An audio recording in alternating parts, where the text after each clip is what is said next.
A cruise is basically a floating hotel that takes you places. If that's what you think you're buying, you might book the wrong vacation. Okay, that's mildly concerning.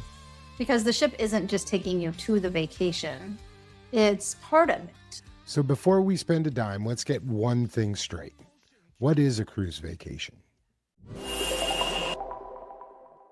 Whatever picture you have in your head of a cruise is what you're going to expect when you get on board. If you're thinking the ship is basically transportation to the ports, you're missing a big piece of it. And if you're picturing an all-inclusive resort where every drink, every dinner, Wi-Fi, and everything else is already covered, you're going to meet your onboard account. probably sooner than you'd like. We'll get to that. But before you can decide if cruising sounds great, terrible, or even somewhere in between, you need to know what you're signing up for. Think about a normal vacation.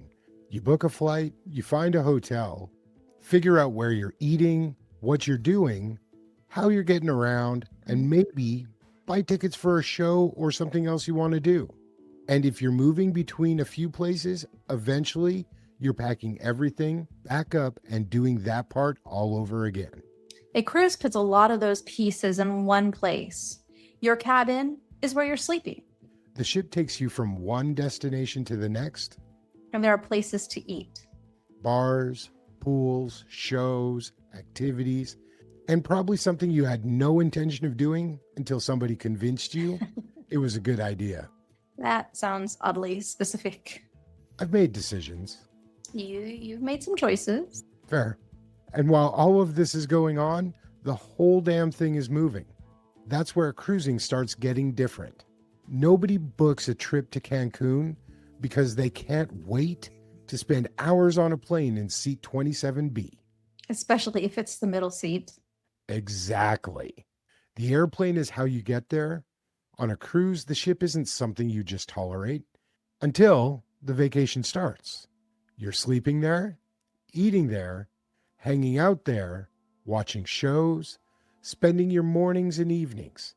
And on a sea day, you never leave it. Some people even choose the cruise because they want that particular ship. Sometimes the ship is that destination. Right.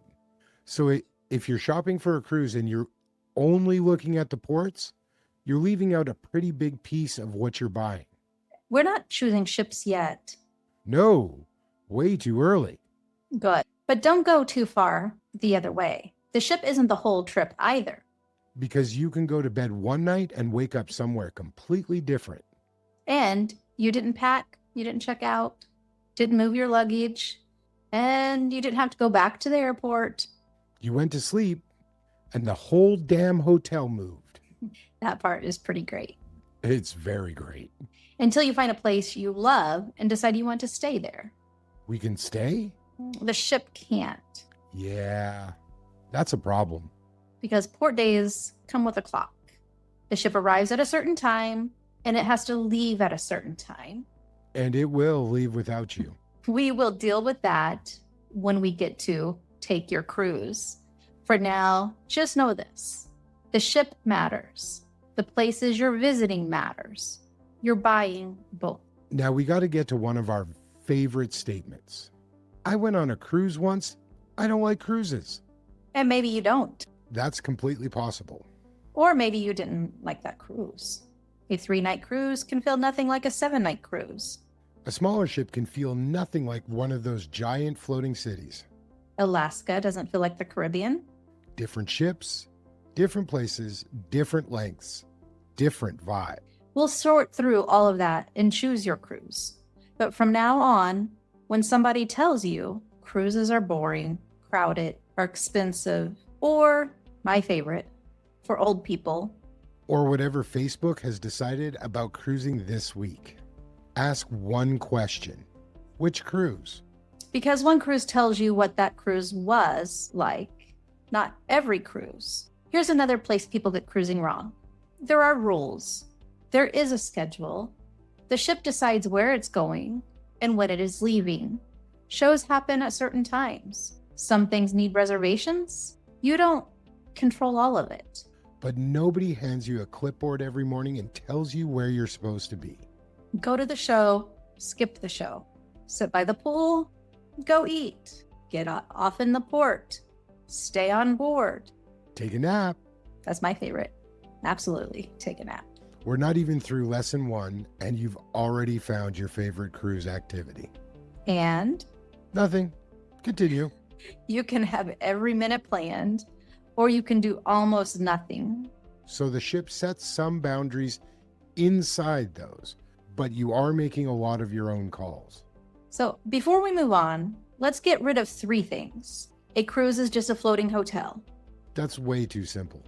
Most hotels don't take you to another country while you're sleeping. A cruise is an all-inclusive resort.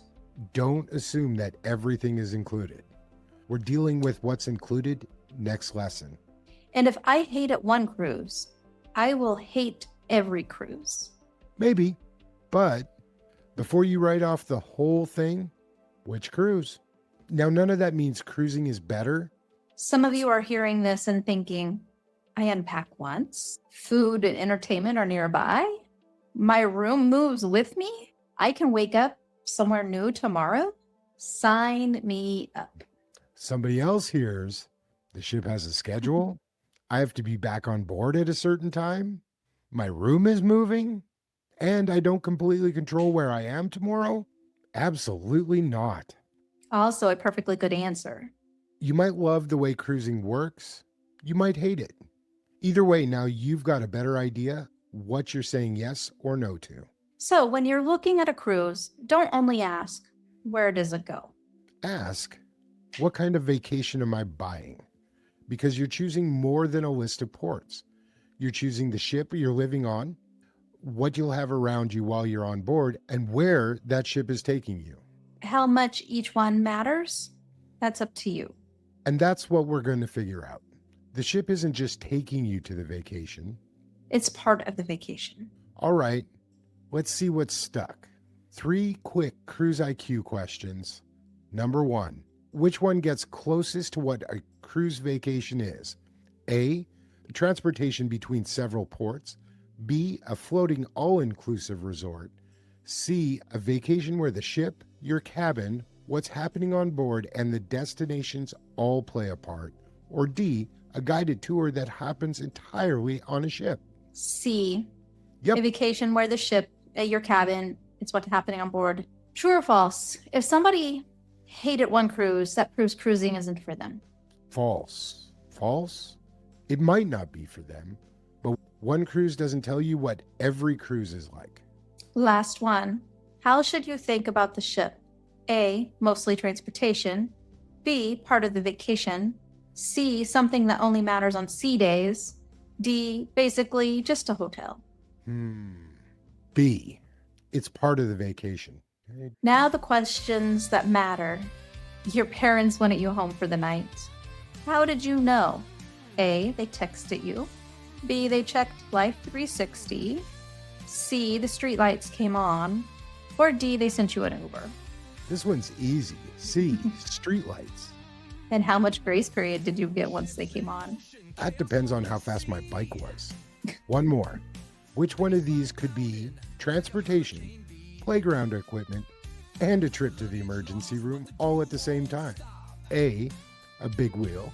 B, a Peloton. C, an electric scooter. D, a hoverboard. Ooh, well, electric scooter and a hoverboard, possibly. But I'm going to go with a big wheel. Preferably down a hill no responsible adult knew you were on. There were no responsible adults. Fair point. Okay, so now we've got the big picture. The next question is where things can get expensive. Which part of this did I already pay for? Just because there's a restaurant on board, that doesn't mean it's included. There are tons of drinks everywhere, but that doesn't mean those are included either. Wi-Fi? Maybe. Entertainment? A lot of it, but everything? Don't get ahead of yourself. And that's where first-time cruisers get burned. Being on a ship and being included in the price are 2 different things. You don't want to figure that out by watching charges pile up on your account. Especially when you're sitting there thinking, didn't I already pay for this damn vacation? So before we go any further and choose your cruise, that's the next thing we need to clear up. What does the cruise fare buy you? Because I thought that was included, is a really crappy way to learn how cruise pricing works.